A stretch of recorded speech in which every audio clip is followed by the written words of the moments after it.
Hey everybody, welcome to the Chris Spangle Show. My name is Chris Spangle, and it is great to be with you today.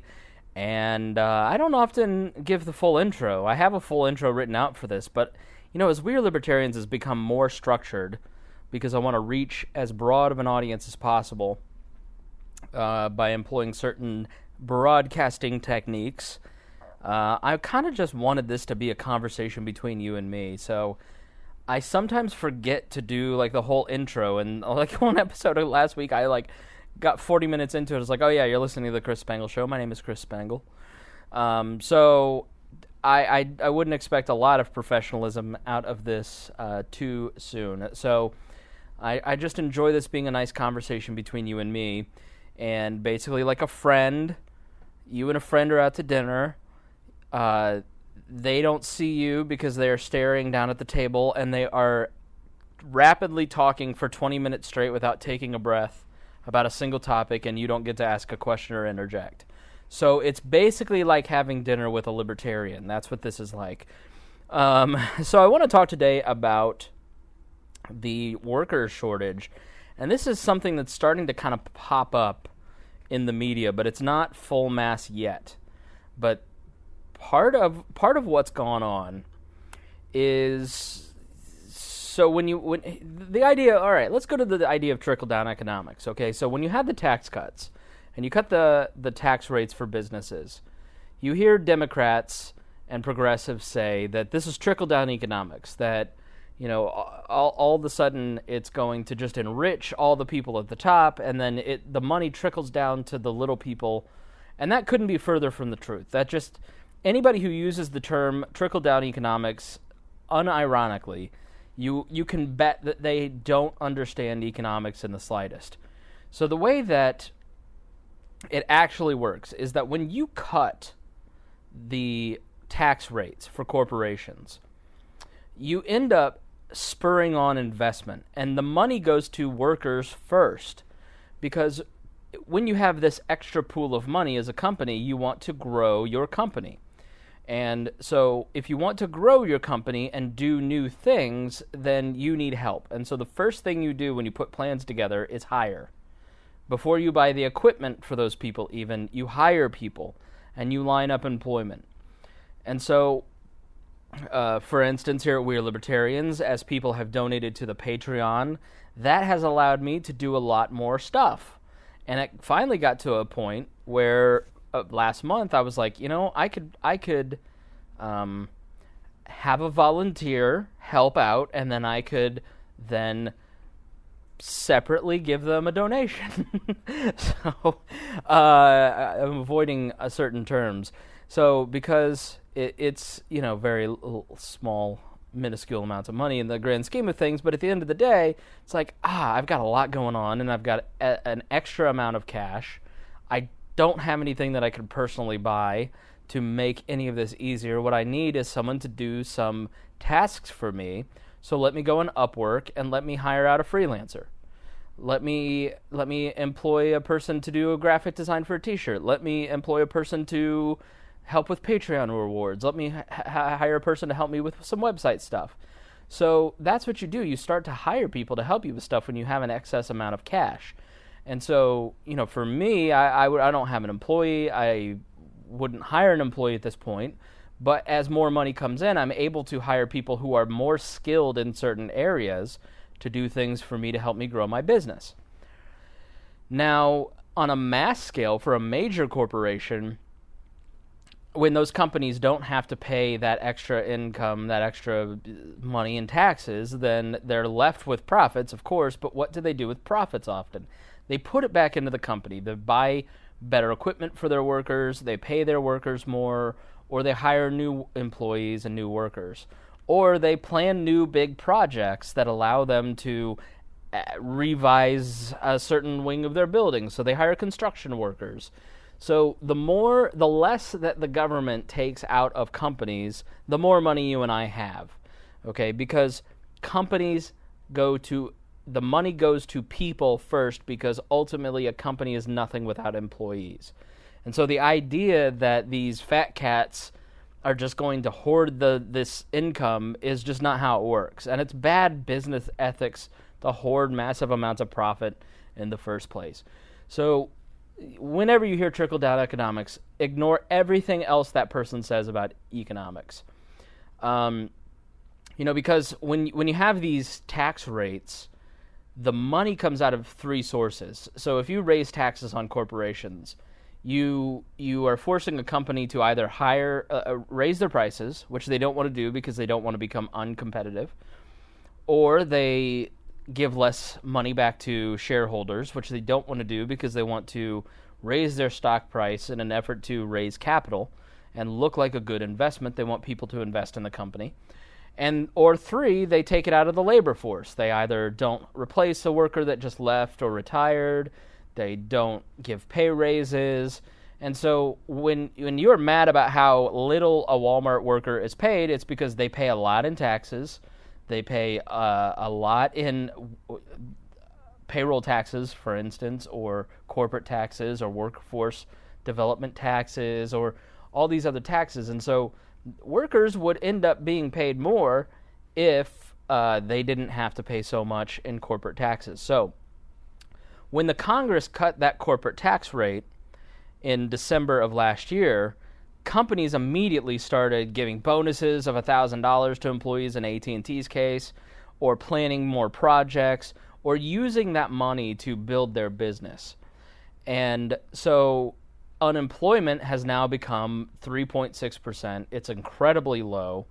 It is the lowest that I can remember. I mean, I remember when people were freaking out about us hitting 5% unemployment in the Bush era, and how great that was. And so we're hitting record levels of unemployment, not just in the overall economy, but also, as Trump likes to point out, in minority communities. And so there is a glut of workers. And, I had someone say, why is the service... I was talking to a friend, and they went to this restaurant, and the service was super slow. And they go, why is the service so slow? And the person says, we literally cannot find anybody to work here. We cannot hire anyone. And they said, is it just because people aren't good workers? They said, no, it's literally nobody's applying because there's too much unemployment.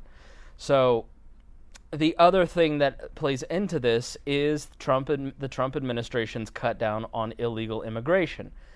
On immigration, period. Not just illegal immigration, but immigration, period.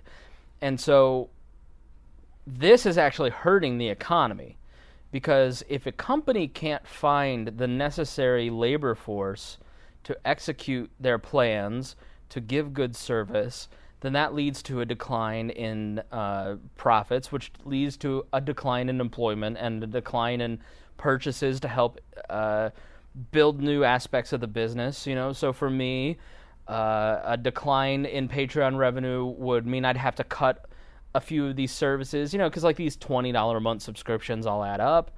So then I have to cut a few subscriptions, which means I'm offering less service to you, and then that person is receiving less money on their end, so they're laying off employees, their business is hurt, and you have growth slowing. So the New York Times on Monday had an article called "Companies Say Trump is Hurting Business by Limiting Legal Immigration."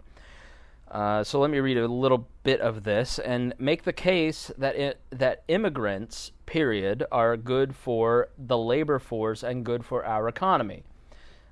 So the New York Times writes, the Trump administration is using the country's vast and nearly opaque immigration bureaucracy to constrict the flow of foreign workers into the United States by throwing up new roadblocks to limit legal arrivals.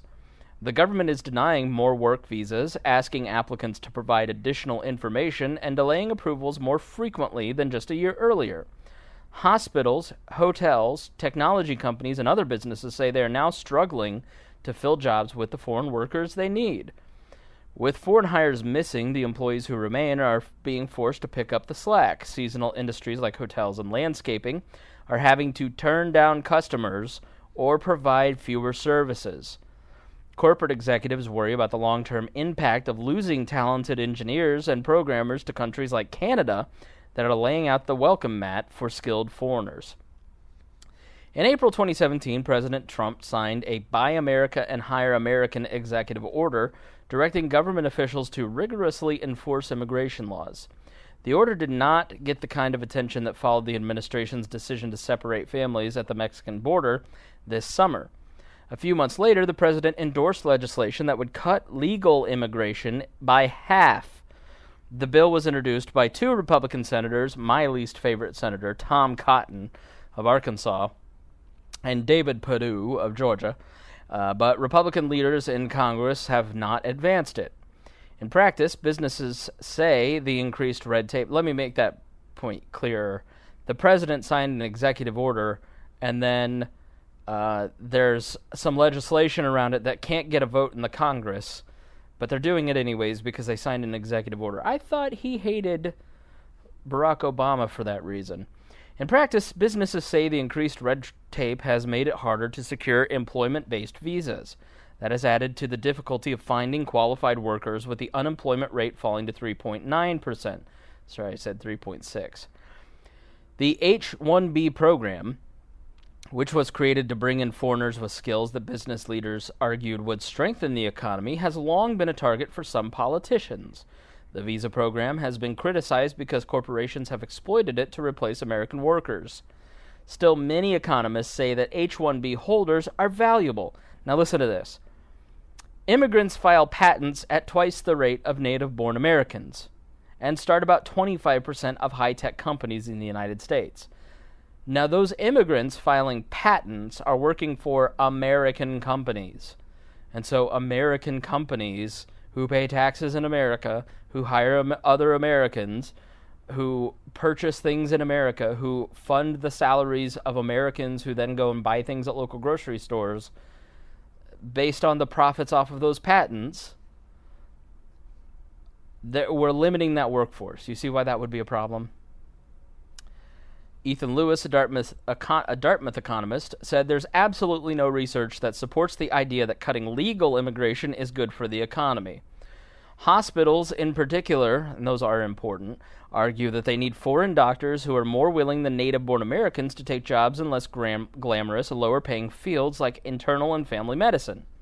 Of Northwell's 1,800 resident doctors, 165 came in under H-1B or J-1 student visas. Our nation's ability to care for patients is dependent on international medical graduates, Dr. Yacht said. I've truncated this, so I don't know who Dr. Yacht is, to be honest. But Dr. Yacht, and it's spelled just like the boat. That's a funny name. That's what I want to be when I grow up. Dr. Yacht. Like, that's my dream in life, is I want to be Dr. Yacht. Like, I don't want to doctor yachts. I just want to have a yacht and then be called doctor. And I'll get one of those phony baloney doctorates that, like, Bill Cosby has. Actually, I think he actually got a doctorate, and probably something respectable. The respected Bill Cosby. The effect of lower-skilled immigrants is more debatable. George Borjas, a Harvard economist, has found that an influx of such workers reduce the incomes of people without a high school degree between 3 and 5%. Okay, so unskilled labor lowers the wages of people without a high school degree between 3 and 5%. Okay, so $3 out of 100? That's not a big number, right? But we're made to believe that people grab on, see, they do lower wages. It's like, okay, but let's put that in perspective. You're talking about somebody who is who's making $30 less a month, for there to be more job opportunities because the presence of those low-skilled laborers support the creation of brand new companies. So we want to limit the amount of people coming in based on 3 to 5%, saving 3 to 5% for lower income workers. But the fact is that less companies exist, less product exists, less services exist if you don't have these workers. And we're doing it to save poor people, to help them make $30 more a month. So when in reality, that should be an incentive to get your high school diploma. So I'm sorry, I just don't have much sympathy for for limiting the amount of companies and economic growth that we could have if we allowed legal immigrants to come in and work, even at the low-skilled wages, because poor people aren't making $30 more a month. Like, that's foolish to me. Giovanni Perry, an economist at the University of California, Davis, agrees that individual workers can be hurt by competition from lower-paid foreigners. But he said the overall effect on wages was modest. Immigration also tends to bolster the incomes of college-educated Americans. Mr. Perry points to what happened between the governments deporting... so listen to this. Okay, in 1929 to 34, the United States government deported 400 to 500,000 Mexicans. Most of them worked in agriculture and construction. With fewer people to work the fields, farm owners and agricultural businesses cut administrative, sales, and clerical jobs because there was not enough to do. Out of 8 or 10 positions held by Mexicans, maybe 1 or 2 were taken by Americans. The rest disappeared. And we've seen this in Alabama, thanks to Jeff Sessions, pushed in Alabama the anti-immigrant legislation in, I believe it was 4 or 5 years ago, where Alabama put this like restrictive hiring practice, and so there were no immigrants working in the fields, legal or illegal, in Alabama. And so the melons just rotted because, and Vice did a great immersive piece on this, where they basically sent people out to follow white and black workers who went out to do what Hispanic workers had been doing, and they lasted 2 hours. They're like, oh, picking watermelons is hot. And so like they have this one guy who was like out there picking watermelons in Alabama, and he's like, he like hands the mic pack back, and he's like, I'm done. I'm out of here. So the reality is that workers who are coming here for a better opportunity, who have incentive to come here and do jobs, like to them, they're doing work that they do back in their homeland, but they have better growth opportunity. Have you ever taken a job that is equal to your current job because it has better upward mobility? You have a better chance of getting promoted. And many of the immigrants who come here, legal or not, are brought here by very people of ill repute. And so they pay years of salaries in some cases to be shepherded to the United States. They do it at great financial risk.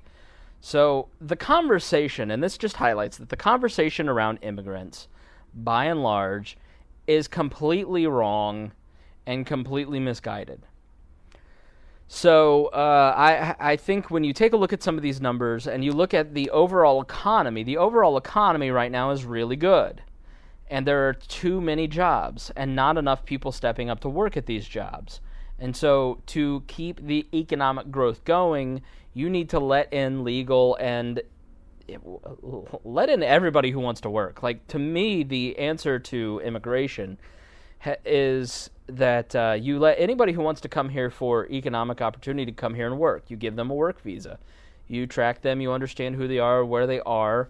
And then, if there's problems, then you ship them back. But trying to deny like these BS limits of we're only going to have 66,000 immigrants come to this country from like all nations, like that's just such an arbitrary number that hurts the economy of the United States. And so if you want an economy to keep growing, then you have to start letting in immigrants. And really what it comes down to is the economic, like when the Dreamers, they were talking about deporting all the Dreamers, it would have hurt the economy by $820 billion. I think it was $823 billion. So those, what was it, 2,500 kids? 800 billion? I mean, that doesn't sound right. I'd have to look that up. But it was like, if you go and look at the economic impact of the Dreamers, it was almost $1 trillion. I mean, it was insane. And that's the economic impact of just a few thousand people in the United States. So, I'm going with those numbers off the top of my head. So please don't quote me on those. But the point is solid, even if the numbers are not. A few thousand immigrants in this country, legal or illegal, can have tremendous economic impact. So you have to ask, like, what is your goal? I can understand, like, conservatives look at Europe And they look at, and so they do what Democrats do with socialism. So like when it comes to Medicaid for all, they point to these European socialist countries with like 6 million people in it, or countries the size of LA County. And then they try to extrapolate out to 360, 370 million Americans. And it's just intellectually dishonest because once you magnify that across the entire country, then it's obviously a lot different than 3 million, 6 million people. So it's fairly easy for a country with a low population density and high wealth with a lot of resources in Europe. Of course they can pay for Medicare for all because they don't have that many people. But it's not doable in a state in the country the size of the United States. It's the same with immigration. When you have ethno-states like Lithuania, Ethiopia, well, I guess it counts, but these European countries are formed around ethnic identities, and it's white ethnic identities. America is not the same. You can't compare a million Syrian refugees going into a country the size of Germany that is ethnically German or historically German and pretend that is what's going to happen in the United States. The United States has a history of multiculturalism from the very beginning. So it is a complete false dichotomy that is formed by conservatives. I don't want to let terrorists in. I agree with you. But at the end of the day, letting Syrian refugees in is going to be a net positive for the United States. You're never going to make us completely safe from terrorism, but a terrorist is less likely to be a terrorist if they can come here, get a job, have a family, and then maybe they won't want to blow themselves up. Money has a funny way of doing things positively for the world. And if we use our economic influence to influence the rest of the world, grow the American economy, then a lot of these issues will be solved because people will be fed and happy and won't be disrupting the world because of their poverty-stricken position. So I just think conservatives, by and large, are wrong on the way that they approach the arguments and the facts around immigration. And you always have to really double-check what they're saying because the reality is a lot of times they're just not telling the truth, whether it's intentionally or not. All right, so thanks for listening to this episode of The Chris Spangle Show. I am sending out a nightly email at 9 p.m., so anytime we update the website, 9 p.m., that is going to hit your inbox, and you're going to get a recap of our posts from that day, all the different shows, including Tad Talk, Boss Hog of Liberty, The Brian Nichols Show, our new video series, Fundamental Freedoms, Upward, Political Training, which has great... I don't know if you listened to the Upward podcast, which you can get at weareLibertarians.com. I have hiccups. I've had hiccups for 24 hours now. I should look in the mirror and scare myself. It's a dad joke for you. But if you go and get all of our podcasts, most days I'm going to be putting a lot of content into the Chris Spangle Show post. A lot of news, a lot of links.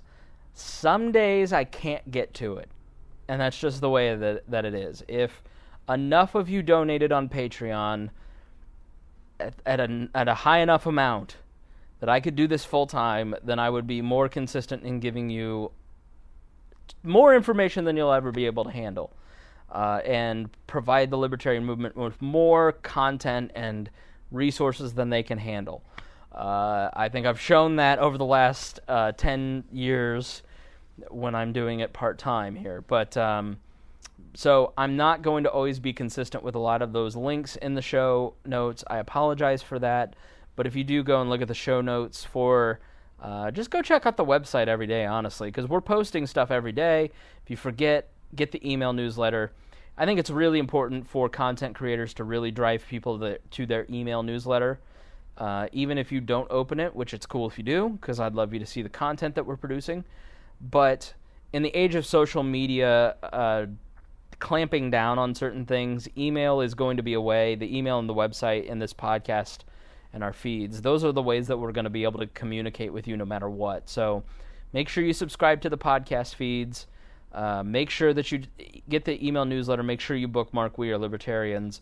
And so it doesn't matter what a social network can do to either you or me, we will be able to talk to each other, and that is very important to me and hopefully important to you. So, all right, thanks for listening to this episode of The Chris Spangle Show, and I will see you tomorrow.